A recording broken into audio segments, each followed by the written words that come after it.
Hello guys, चलिए अब बात करते हैं हम बैलेंस डाइट की और जंक फूड की। ठीक है। बैलेंस डाइट देखिए, यहाँ पर आपको एक स्ट्रक्चर दिख रहा है।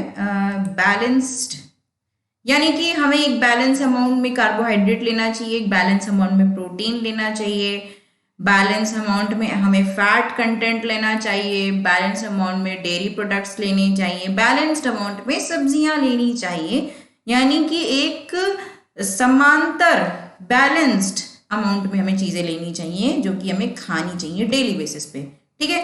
अब बात कर लेते हैं डाइट की। डाइट क्या होती है, क्या लिखा है यहाँ पे? A diet is a kind of food on which a person और ग्रुप लिव्स। यानी कि हम एक पर्सन, एक सिंगल आदमी या फिर एक एरिया के जितने भी लोग हैं, सिटी के शहर के लोग हैं, वो एक डाइट ले रहे हैं, एक प्रकार का एक आहार ले रहे हैं जिस पर वो जिंदा है या जीवित हैं। ठीक है। और बैलेंस डाइट क्या होती है? Balance diet is one that contains a variety of food in such quantity and proportion as to meet the need of energy, protein, vitamin, minerals, fat, carbohydrate and other nutrients. यानी कि वो खाना, वो प्रकार का खाना, बैलेंस डाइट उस प्रकार का खाना था जिसमें एक मात्रा में और एक सही हिसाब से, एक प्रोपोर्शन में हमें क्या मिलती है? एनर्जी मिलती है।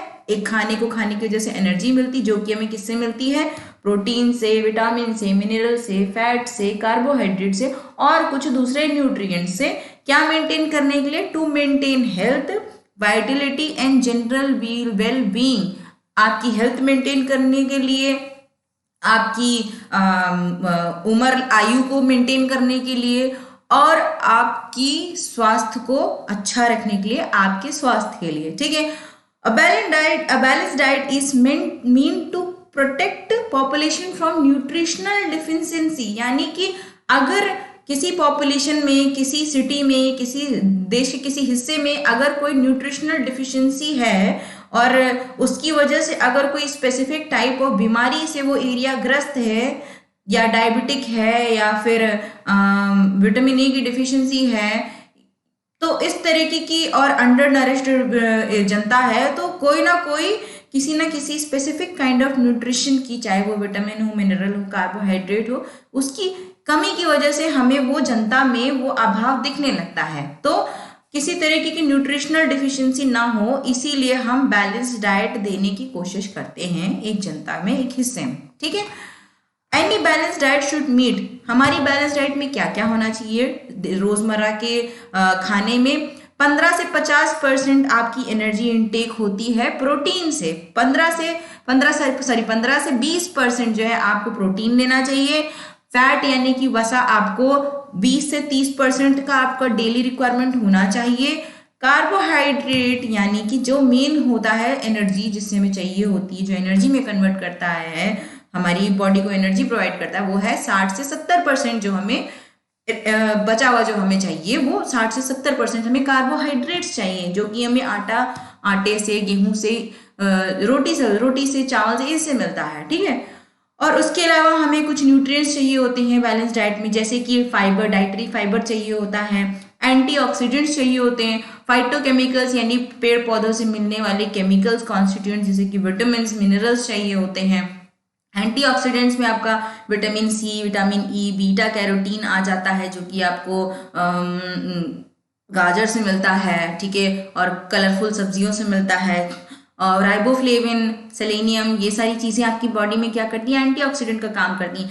एंटीऑक्सीडेंट का काम क्या होता है? आपकी बॉडी में मौजूदा जो फ्री रेडिकल्स होते हैं, जो फ्री ऑक्सीजन, सिंगलेट ऑक्सीजन होता है, वो किसी भी सेल में जाके बाइंड करके उसे डिस्ट्रॉय करता है। ठीक है। तो इसे हम, इससे पहले कि कोई भी सेल को वो डिस्ट्रॉय करे, हम उससे पहले ही उसे किल कर देते हैं। और ये किल करने का काम एंटीऑक्सीडेंट्स करते हैं। और एंटीऑक्सीडेंट्स, फ्री रेडिकल्स हमारी बॉडी में नहीं उपजने चाहिए, नहीं रहने चाहिए, क्योंकि ये कैंसर जैसी बड़ी बीमारी को भी जन्म दे सकते हैं। ठीक है। उसके अलावा other phytochemicals such as polyphenol, flavones, ठीक है, also afford protection against oxidant damage. ठीक है।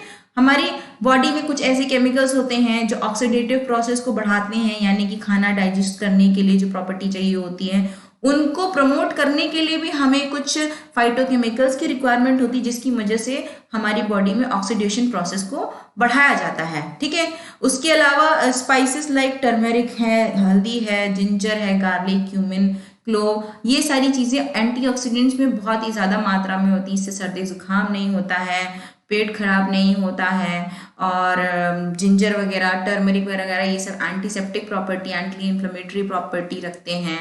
तो ये सारी चीजें भी मेन खाने पीने के साथ साथ हमारी बैलेंस डाइट में होना चाहिए। ठीक है, देखिए गाइस, ये है बैलेंस डाइट का चार्ट।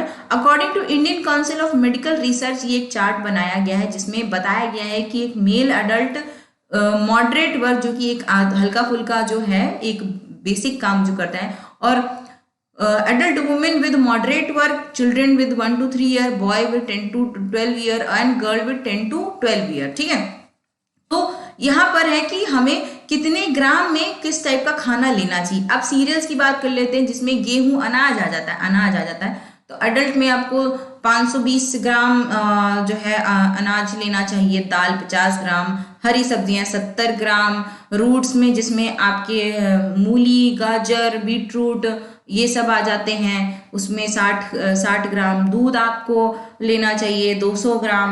आपको प्रोटीन की ज़रूरत ज़्यादा होती है क्योंकि मसल्स डेवलपमेंट होता है। प्रोटीन की डायरेक्ट देखिए रिक्वायरमेंट जो है आपकी हर एज में ज़्यादा होती है। ठीक है, और सीरियल्स की रिक्वायरमेंट हर एज ग्रुप में ज़्यादा ही चाहिए होता है, क्योंकि ये हमारी बॉडी को एनर्जी प्रोवाइड करते हैं।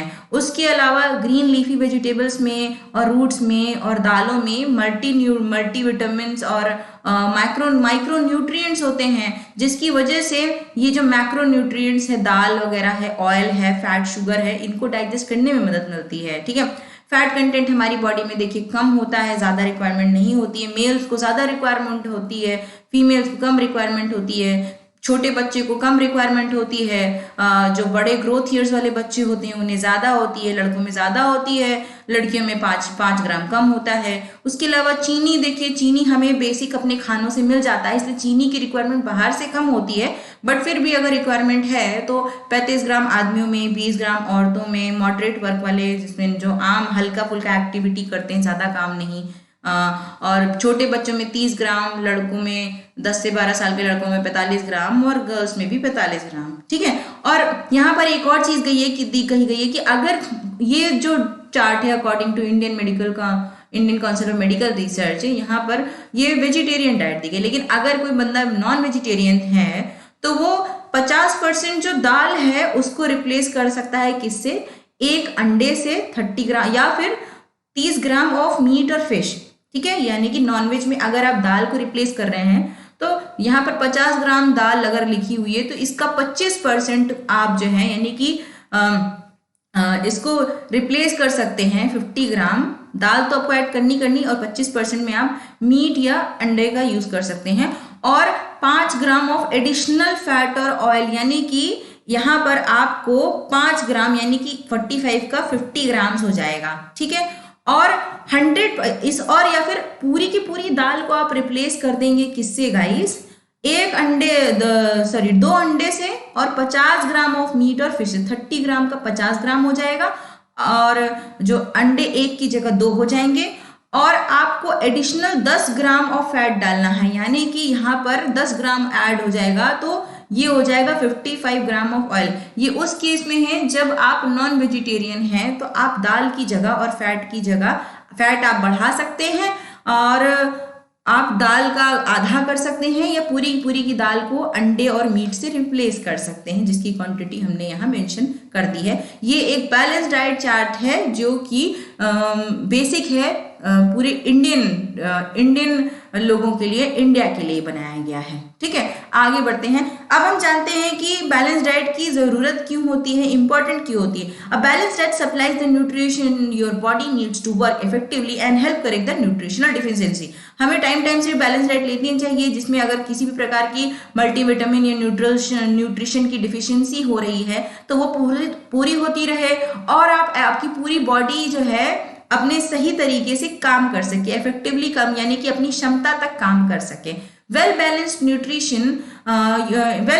Nutrient your body is more prone to disease. Without balanced nutrition your body is more prone to disease, infection, fatigue and low performance. अगर न्यूट्रिशन की कमी होती है बॉडी में तो आपको डिजीज होने के चांसेस ज्यादा होते हैं, इन्फेक्शन आपके होने के चांसेस ज्यादा होते हैं, आप थकते जल्दी हैं और आपकी काम में परफॉर्मेंस यानी कि आप जो काम में जो आपको आउटपुट देना है, जो आपको पूरा काम करने की क्षमता होती है वो कम होती है। Children who don't get enough healthy food may face growth and development problem, poor academic performance and frequent infection। जिनको हेल्दी डाइट पूरी तरीके से, जिन बच्चों को नहीं मिलती है बैलेंस डाइट, उनमें जो ग्रोथ एंड डेवलपमेंट होता है ड्यूरिंग ग्रोथ ईयर्स, यानी कि 10 से 15 साल के बीच में जो बच्चे ग्रो करते हैं उस एज में इनको बहुत ज़रूरी होता है। एकेडमिक परफॉर्मेंस यानी पढ़ाई लिखाई में कमज़ोर होते हैं, ब्रेन डेवलपमेंट ज़्यादा अच्छे से नहीं होता है, सोचने समझने की जो क्षमता होती है डेवलप नहीं हो पाती है और बहुत ही जल्दी इनको कोई ना कोई बीमारी से ये ग्रस्त हो जाते हैं। और बच्चों को सर्दी जुकाम खांसी बहुत जल्दी लगता है, ठीक है, तो इसीलिए इनको एक न्यूट्रिशनल और एक बैलेंस डाइट देना बहुत ज़रूरी है। चौथा क्या है, helps to manage weight and prevent the risk of non communicable disease like diabetes, cancer and heart disease. अगर हम वेल बैलेंस खाना खाएंगे तो हमारे को किसी भी तरीके की नॉन कम्युनिकेबल डिजीज जैसे मीठे का रोग है, हार्ट का रोग है या फिर किसी तरीके का कैंसर है नहीं होगा। क्योंकि किसी भी, जैसे अगर आप मान लें कि किसी भी डाइट में आप कार्बोहाइड्रेट ज़्यादा लेते हैं तो आप बहुत ज़्यादा फैटी हो जाएंगे, आप बहुत ज़्यादा ऑयल कंटेंट खाते हैं तो आपकी बॉडी में कोलेस्ट्रॉल बढ़ जाएगा, तो आपकी आर्टरीज पतली हो जाएंगी, आर्टरीज पतली हो जाएंगी तो आपके हार्ट तक ब्लड ठीक से नहीं जाएगा, और ठीक से ब्लड नहीं जाएगा हार्ट तक तो आपको हार्ट स्ट्रोक हो सकता है और हार्ट एरिथमिया हो सकता है, मायोकार्डियल इन्फार्क्शन हो सकता है, सडनली आपका हार्ट रुक जाएगा, बंद हो जाएगा, और हार्ट अगर रुक गया तो आप मर सकते हैं। उसके अलावा कैंसर हो सकता है। कैंसर एक ऐसी बीमारी है जिसमें अनवांटेड ग्रोथ हो जाती है सेल की और मल्टीप्लाई होते रखने, और ट्यूमर जैसी बीमारी या कोई चीज़ ऐसी जो आपकी पूरे बॉडी ऑर्गन को खराब कर सकती हैं। Without exercise they also have a higher risk of obesity, various disease that make up metabolic syndrome such as type 2 diabetes and other high blood pressure। Balance diet के साथ साथ हमें एक्सरसाइज भी करनी चाहिए। अगर हम खाना पूरा खाते हैं और हम एक्सरसाइज भी नहीं करते हैं तो हम मोटे हो सकते हैं, हमें अलग तरीके के मेटाबॉलिक सिंड्रोम हो सकते हैं, यानी कि हमारे बॉडी में जितने मेटाबॉलिक फंक्शंस होते हैं जिसकी वजह से carbohydrate, fat, protein, vitamin metabolize होता है, डाइजेस्ट होता है, जो हमें कन्वर्ट करता है, हमारी बॉडी को एनर्जी देता है, उसके ना होने की वजह से हमें डायबिटीज़, टाइप 2 डायबिटीज़ हो सकती है, जिसकी वजह से हमारी बॉडी में शुगर का कंटेंट बढ़ सकता है, और शुगर कंटेंट बढ़ेगा ब्लड प्रेशर बढ़ सकता है, ठीक है, तो ये सारी प्रॉब्लम्स होती हैं, ठीक है। Being physically active manage many health problems and involve mental health by rescuing, reducing stress, depression and pain. और फिजिकली एक्टिव रहने से आपकी जो जितनी भी स्ट्रेस प्रॉब्लम्स होती हैं, मेंटल स्ट्रेस होता है और डिप्रेशन होता है, पेन होता है, ये सारी चीज़ें आपकी बैलेंस डाइट और एक्सरसाइज के साथ साथ ये कम हो जाती हैं, ठीक है। अब बात करते हैं गाइस जंक फूड की। जंक फूड यानी कि कचरा, कबाड़, ठीक है। कितने सारे खाने देख रहे हैं गाइस आप, यहाँ पे हॉट डॉग देख रहे हैं, पिज्जा देख रहे हैं, गोलगप्पा देख रहे हैं, samosa, burger, onion rings, egg roll, donuts, से क्या कहते हैं, नूडल्स कहते हैं, स्प्रिंग रोल, कटलेट्स, ये सारी चीज़ें आपकी जंक फूड में आती हैं। जंक यानी कि ये एक तरीके का कचरा है जिसे हमारे शरीर को ज़रूरत नहीं है, लेकिन क्योंकि ये टेस्टी बहुत होता है, जल्दी बन जाता है और बहुत सारे आसानी पहुंचाता है, बना बनाया मिल जाता है, हमें बनाना नहीं पड़ता है, मेहनत नहीं करनी पड़ती, इसीलिए हम इसे जल्दी कंज्यूम करते हैं। तो ये जो टर्म है ये पहली बार किसने लाया था? माइकल जेकब्सन, ठीक है। माइकल जेकब्सन जो डायरेक्टर हैं सेंटर फॉर साइंस के 1972 में ये पब्लिक के सामने ये वर्ड लाए थे उन खानों के बारे में जिसमें कैलोरी ज्यादा है और न्यूट्रिशनल वैल्यू कम है। तो उन्होंने ऐसे खाने जिसमें कैलोरी ज्यादा है और न्यूट्रिशन कम है उन खानों को उन्होंने जंक फूड बताया है, ठीक है। जंक फूड यहां से क्या बोल रहे हैं? Junk food refers to fast food. Fast food नाम इसलिए दिया जाता है क्योंकि जल्दी तैयार हो जाता है। Which are easy to make, easy to consume, फटाफट बन जाता है, फटाफट खा लेते हैं। They are low in nutritional value and have only lying fat and in causing ill effects on the health of consumer. इसमें तेल ज्यादा होता है, कार्ब ज्यादा होते हैं, इसीलिए इसमें न्यूट्रिशनल वैल्यू नहीं होती है और कहीं ना कहीं ज्यादा बॉडी में फैट, कार्बोहाइड्रेट बढ़ने की वजह से आपकी बॉडी को नुकसान हो सकता है। Junk food contains high level of refined sugar यानी कि जो प्रोसेस्ड शुगर होती है, जो हमें चीनी मिलती है, जो हम प्रोसेस्ड चीनी अलग से डालते हैं अपनी बॉडी में, उसे हम रिफाइंड शुगर कहते हैं। जो कि हमें सीधे फलों से मिलती है वो रिफाइंड शुगर नहीं होती है, लेकिन जो हमें इनडायरेक्टली फलों से हम जिन्हें निकाल के बनाते हैं उसे हम रिफाइंड शुगर कहते हैं। उसके बाद व्हाइट फ्लावर, ठीक है, व्हाइट फ्लावर यानी कि सफेद आटा, मैदा, ट्रांस फैट यानी कि चर्बी, ठीक है, पॉली अनसैचुरेटेड फैट, सॉल्ट जिसमें आपके बटर, घी, ये सब आ जाते हैं, ठीक है। और बहुत सारे फूड एडिटिव्स यानी कि किसी भी खाने को सुंदर बनाने के लिए कलर ऐड करना, ठीक है, और किसी भी खाने को क्रंची बनाने के लिए उसमें दुनिया की चीजें मिलाना, अरारोट मिलाना, यानी कि आप कहीं ना कहीं फैट उसमें ऐड कर रहे हैं, कार्बोहाइड्रेट्स ऐड कर रहे हैं। और कलर के नाम पे मोनोसोडियम ग्लूटामेट करके कलर आते हैं, टाट्राजीन आता है, and lack of protein, vitamin and fibres, ये सारे, इसमें तेल का कंटेंट ज्यादा होता है, कलर की मिलावट होती है जिससे आपको आगे जाके रेस्पिरेटरी स्किन डिजीज हो सकती है। तो ये सारी चीजें इसमें ज्यादा होती हैं, यानी कि एक तरीके से जंक फूड किसी काम का खाना नहीं होता है, जो कि आपको नहीं खाना चाहिए बेसिकली, ठीक है। अब जंक फूड किस टाइप के होते हैं, जो मार्केट में आपको बेसिकली मिलेंगे। हम इंडियन से हमारे नाम पे, हमें बेसिकली जंक फूड के नाम पे हम लोग को सबसे पहले दिमाग में आता है समोसा, पकौड़ा, ब्रेड पकौड़ा, खस्ता, ठीक है। और अब तो मार्केट में चाइनीज फूड ने बहुत ज्यादा जगह ले ली है, जिसमें मोमोज, स्प्रिंग रोल्स, चाउमीन आने लगा है, ठीक है। अब और चाउमीन की बिक्री एक टाइम पर इतनी ज्यादा हो गई थी, और क्योंकि चाउमीन को खाने के लिए क्या चाहिए होता है, सॉस, और सॉस भी जो है आपके एडिटिव्स के साथ, मिक्स के साथ सस्ता सॉस मिलने लगा था। सॉस सस्ता हो गया था तो चाउमीन की मार्केट भी बढ़ गई थी। तो various types of food is available in market, out of which the most popular junk food is soft drink, यानी कि रेडीमेड ड्रिंक्स। आजकल लोग नींबू पानी नहीं पीते हैं, लोग सोडा ड्रिंक्स पीते हैं, उसमें एडेड फ्लेवर्स होता है और भर भर की चीनी होता है। आप स्प्राइट ही देख लीजिए, स्प्राइट में कोई फ्लेवर, कोई न्यूट्रिशनल वैल्यू थोड़ी होती है, ठीक है। हालांकि थोड़ी बहुत न्यूट्रिशनल वैल्यू डाली भी जाती है सरकार के द्वारा, लेकिन इसमें चीनी का कंजम्पशन ज्यादा होता है और उसको टैगलाइन और मार्केट करके बेचते हैं। स्प्राइट, आप जैसे स्प्राइट की बात कर लीजिए, स्प्राइट की एक मार्केट की एक लाइन है, टैगलाइन है कि डर के आगे जीत है, लोगों को प्रमोशन करते हैं, प्रोडक्ट्स का बेवकूफ बनाते हैं। पिज्जाज की बात कर लीजिए, पिज्जाज तो गाइस इस समय इतना फेमस है कि हर बंदा अपने घर में पिज्जा बना सकता है। हैम बर्गर्स हैं, पोटैटो चिप्स हैं, अंकल चिप्स है, ये चिप्स है, वो चिप्स है, और आइसक्रीम है। आइसक्रीम में तो बहुत सारे जिलेटिनस सब्सटेंसेस मिलाए जाते हैं, स्टेबिलिटी के लिए कलर मिलाया जाता है। हॉट डॉग है, पकौड़ा, चाउमीन, फ्रेंच फ्राइज यानी कि आलू की चिप्स जो आप सीधे तेल में डाल के तल देते हैं, चीज चिली, पाव भाजी, इसमें पूरा एकदम बटर डाल के बनाया जाता है pav bhaji. Fast fat in not such as hamburger and French fries supplied by companies जैसे कि McDonald, KFC, Pizza Hut are often perceived as junk food, यानी कि ये जितने भी फ्राइड फूड्स जो ये बेच रहे हैं, पिज्जा, KFC, मैकडोनल्ड, ये सब जंक फूड की कैटेगरी में आते हैं, ठीक है। हम खरीदते क्यों हैं जंक फूड और क्यों खाना चाहते हैं जंक फूड, अब इसका रीजन जानते हैं। टाइम फैक्टर गाइस, सबसे जरूरी, जल्दी बन जाता है। रेडीमेड तले हुए सामान, तले भुने सामान आते हैं और फटाफट आप इसे तल के खा सकते हैं। रेडीमेड पैक्ड आता है, बस आपने घर में लाया, पैकेट खोला, फ्राई किया, खा लिया।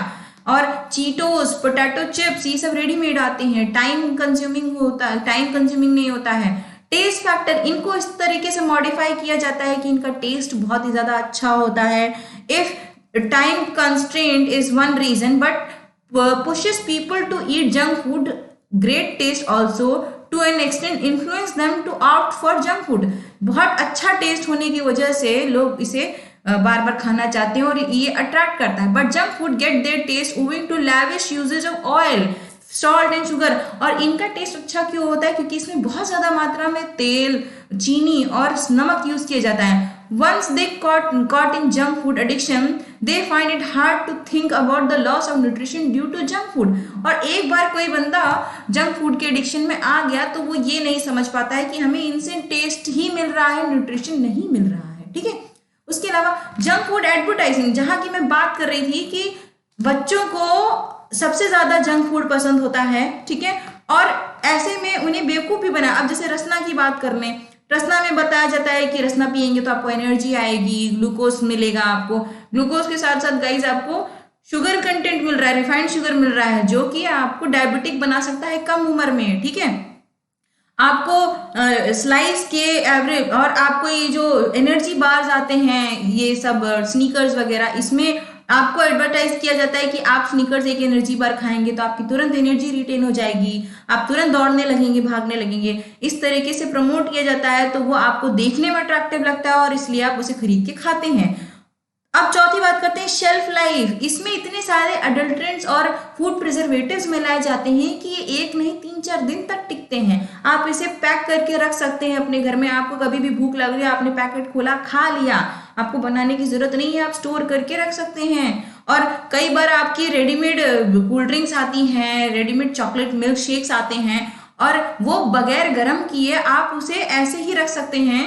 अगर आप, और उसमें इतना सारा सोचिए, इतना सारा प्रिजर्वेटिव मिला होता है कि वो 3-3, 4-4 दिन तक दूध सर्वाइव या रेडीमेड मिल्क सर्वाइव कर जाता है बगैर किसी टेम्परेचर को मेंटेन किए। उसके अलावा ईज ऑफ ट्रांसपोर्टेशन, यानी कि घर का बनाया दाल सब्जी रोटी आपको पैक करना पड़ेगा, आपको डब्बे को एयर टाइट ढंग से बंद करना पड़ेगा। खाना आपका, आप अगर बैग में और किसी सामान के साथ रख देते हैं तो आपके कपड़े खराब हो जाते हैं, ऑयल निकल आता है उससे बाहर। ठीक है, तो ट्रांसपोर्टेशन की प्रॉब्लम होती है, तो इसीलिए ये जो पैक्ड फूड होते हैं ये इजीली ट्रांसपोर्ट हो जाते हैं, आप इसे कहीं भी कैरी कर सकते हैं। इसमें सबसे ज्यादा चिप्स और वेफर्स और बिस्किट्स पैकेट्स आ जाते हैं और कॉस्ट इफेक्टिव होते हैं, ये सस्ते मिलते हैं। आप चिप्स के पैकेट 5 रुपए में, बिस्किट्स के पैकेट 5 रुपए में खरीद सकते हैं। बहुत ज्यादा कुछ फूड एक्सपेंसिव भी होते हैं। पहले तो पिज्जा बहुत एक्सपेंसिव हुआ करता था, अब तो पिज्जा भी एक्सपेंसिव नहीं है। 59 रुपीज, 30 रुपीज में आता है पिज्जा, एंड बर्गर्स 30 रुपीज में आ जाते हैं। मैकडोनल्ड की एक मील होती है, वो आपकी 100 रुपीज में आपकी cold drink, chips and burger सब कुछ आ जाता है। तो इस तरीके से जंक फूड सस्ते होते हैं। ठीक है, इस वजह से लोग जंक फूड ज्यादा खाना पसंद करते हैं। ठीक है, अब देखिए क्या क्या साइड इफेक्ट्स हैं जंक फूड के। वेट बढ़ जाता है, डिप्रेशन हो जाता है, दांत सड़ते हैं, थकान होती है, ब्लड प्रेशर बढ़ता है, डायबिटीज हो सकती है, कैंसर तक हो सकता है, पेट खराब रह सकता है, हार्ट की प्रॉब्लम हो सकती है और आपकी स्किन में रैशेस हो सकते हैं। ठीक है, तो ये सारी चीजें हैं। ओबेसिटी गाइस, मोटापा एक वन ऑफ द रीजन है। 20% जो है क्या लिखा है, it is defined in excess of body fat और body weight that is 20% over the ideal, यानी कि आपकी बॉडी फैट जो है अगर 20 जितना है और उससे अगर 20% ज्यादा आपका वेट है तो आप फैटी कहलाएंगे। और ये एक बहुत ही बड़ी महामारी की तरह फैला हुआ है बहुत सारे डेवलपिंग कंट्रीज में, डेवलप नेशंस में, और इसको एक क्रोनिक डिजीज की तरह यानी कि जानलेवा बीमारी की तरह कंसीडर किया जाता है। डायबिटीज गाइस, डायबिटीज तो एक महामारी की तरह फैला ही हुआ है डेवलपिंग एंड डेवलप कंट्रीज में। इसमें कम से कम 90% cases type 2 diabetic due to junk food consumption. 90% लोग सिर्फ टाइप 2 डायबिटिक हैं, इवन बच्चे बूढ़े जवान सब डायबिटिक हैं इस समय। ठीक है, hypertension, it occurs due to use of junk food regularly. Junk food consist of salt abundance which raises the blood pressure which causes hypertension। इनके अंदर सॉल्ट कंटेंट बहुत ज्यादा होता है जिसकी वजह से आपका ब्लड प्रेशर बढ़ जाता है, आपको हाइपरटेंशन हो जाता है। If hypertension not effectively treated, it results in great increased probability of coronary thrombosis, यानी कि आपकी कोरोनरी वेन्स में क्या हो सकता है, थ्रोम्बोसिस हो सकता है, यानी कि ब्लड क्लॉट हो सकता है।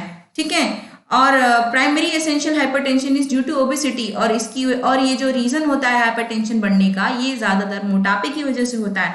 हार्ट की प्रॉब्लम हो सकती है, जैसे मैंने कहा आपको मायोकार्डियल इन्फ्रैक्शन हो सकता है, यानी कि सडनली आपके हार्ट तक ब्लड पंप नहीं करता है क्योंकि आपकी आर्टरी में कहीं पर खून का जो होता है क्लॉट बना होता है आर्टरी में, और जो क्लॉट जब इकट्ठा हो जाता है तो वो ब्लड को पास नहीं होने देता है। ब्लड को पास नहीं होने देगा तो हार्ट तक जो है ब्लड पहुंचेगा नहीं और आपको क्या हो सकती है, सडन डेथ के चांसेस हो सकते हैं। डेंटल कैविटीज गाइज, जो शुगर होते हैं, शुगर स्टिकी होता है, आपके दांतों में चिपक जाता है। चिपकने की वजह से जो बैक्टीरियाज होते हैं ये शुगर पर ही फीड करते हैं, मल्टीप्लाई करते हैं, और इसकी वजह से आपके दांतों में कैविटीज हो सकती है। और कैविटीज होने की वजह से आपकी जो सेंसिटिव नर्व्स होती हैं वो बैक्टीरिया के कॉन्टैक्ट में आ जाती हैं और आप ठंडा गर्म पानी पीते हैं, आपको दर्द होता है। तो इसको मेंटेन करने के लिए आपको जंक फूड खाने के बाद आपको ब्रश करना चाहिए, ये सब एक्टिविटीज आपको ध्यान रखनी चाहिए। किडनी की प्रॉब्लम हो सकती है guys, junk food is rich in salt, sugar and fat. ठीक है, so kidney impairment like polyuria, यानी कि जो लोग इस चीज को खाते हैं इसमें सॉल्ट, शुगर और फैट की कंटेंट ज्यादा होती है, तो आपकी बॉडी में जो इलेक्ट्रोलाइटिक बैलेंस होता है वो इम्पेयर हो जाता है, जिससे आपको कहीं ना कहीं बार बार यूरिन आती है, जिसे हम पॉलीयूरिया कहते हैं। एंड रीनल फेलियर हो जाता है, आपकी किडनी जो है प्रॉपरली ब्लड फिल्टर नहीं कर पाती है, फ्रीक्वेंटली आपको यूरिन आती है, ठीक से किडनी फंक्शन नहीं करती है। और हाइपर यूरिसीमिया, यानी कि आपके जो है यूरिन में कैल्शियम का कंटेंट बढ़ जाता है, जिसकी वजह से कहीं ना कहीं आपको किडनी स्टोन की प्रॉब्लम हो जाती है। फिर न्यूरोलॉजिक डिसऑर्डर यानी कि mental disorder, that is drowsiness, थकान, लेजीनेस, डिसलेक्सिया यानी कि सोचना समझने की क्षमता नहीं होती है, ठीक से अंडरस्टैंड नहीं कर पाते इन चीज़ों को, बैलेंसली नहीं चलते हैं, लेजी सी बॉडी होती है। Attention deficient hyper active disorder ADHD, ये एक ऐसी डिजीज है जिसमें इंसान हमेशा लेजी रहता है, भीड़ से अलग रहता है, सेल्फ स्टीम उसकी नहीं होती है, हमेशा लैक ऑफ स्टीम होता है और अपने आप में कॉन्फिडेंस नहीं होता है, ठीक है। इस तरीके की प्रॉब्लम इस स्पेसिफिक स्टेट में होती है, जिसे हम attention deficient hyper active disorder कहते हैं। Loss of balance and lack of concentration, आप बैलेंस्ड नहीं रहते हैं, आप थके थके रहते हैं, आप कॉन्सेंट्रेटेड नहीं रहते हैं, यानी कि आप ध्यान से कोई काम नहीं करते हैं, ध्यान नहीं दे पाते हैं, याद नहीं कर पाते हैं। Over due to excessive eating of junk food की वजह से सोचिए आपकी न्यूरोलॉजिकल डिसऑर्डर्स हो सकते हैं, स्किन रैश हो सकते हैं, बहुत सारी जो केमिकल्स और इसमें एडिटिव्स और प्रिजर्वेटिव्स मिले होते हैं उसकी वजह से बहुत लोगों को एलर्जिक इन्फेक्शंस हो जाते हैं, स्किन के रैशेस हो जाते हैं, ठीक है। तो ये डिजीज हो सकती है। उसके अलावा कैंसर की बात तो हमने करी थी, breast cancer, colon cancer, prostate cancer, यानी कि आपके स्क्रॉटल रीजन में, ओवरीज में, टेस्टीज में कैंसर हो सकता है, गॉल ब्लैडर कैंसर हो सकता है, ठीक है। ओवेरियन कैंसर, ओवरीज इन्फेक्टेड हो सकती है, स्किन कैंसर, यूट्राइन कैंसर हो सकता है, यानी कि यूट्रस आपका इन्फेक्टेड हो सकता है, हाइपोक्सिया की कंडीशन आ सकती है। It occurs due to accumulation of fat in the arteries, therefore lack of oxygen supply in the body causes hypoxia, यानी कि ब्लड के थ्रू ऑक्सीजन सप्लाई होती है और जब आर्टरीज में फैट जमा हो जाएगा तो वो जो आर्टरीज का ल्यूमेन छोटा हो जाता है, यानी कि होल छोटा हो जाता है, होल छोटा होने की वजह से ब्लड ठीक से पास नहीं हो पाता है। जब ब्लड ठीक से हार्ट को पास नहीं हो पाएगा तो हार्ट ठीक से बाकी की बॉडी ऑर्गन्स में ब्लड सप्लाई नहीं कर पाएगा, बाकी की बॉडी ऑर्गन्स में ब्लड सप्लाई नहीं होंगे तो ठीक से ऑक्सीजन नहीं मिलेगी, जिसकी वजह से हाइपोक्सिया यानी कि ऑक्सीजन की कमी हो जाएगी। अब बात करते हैं एस्थमा की। Asthma is a chronic obstructive disorder occur due to artificial flavouring, यानी कि अगर आपके खाने में जो आर्टिफिशियल फ्लेवरिंग एजेंट्स मिले होते हैं वो आपको सांस लेने में प्रॉब्लम कर सकते हैं, आपके लंग्स में स्वेलिंग हो सकती है, आप ठीक से सांस नहीं ले पा सकते। और behavioural problem, constipation of junk is in early childhood can be result of behavioural associated problem like hyper activity and aggressiveness.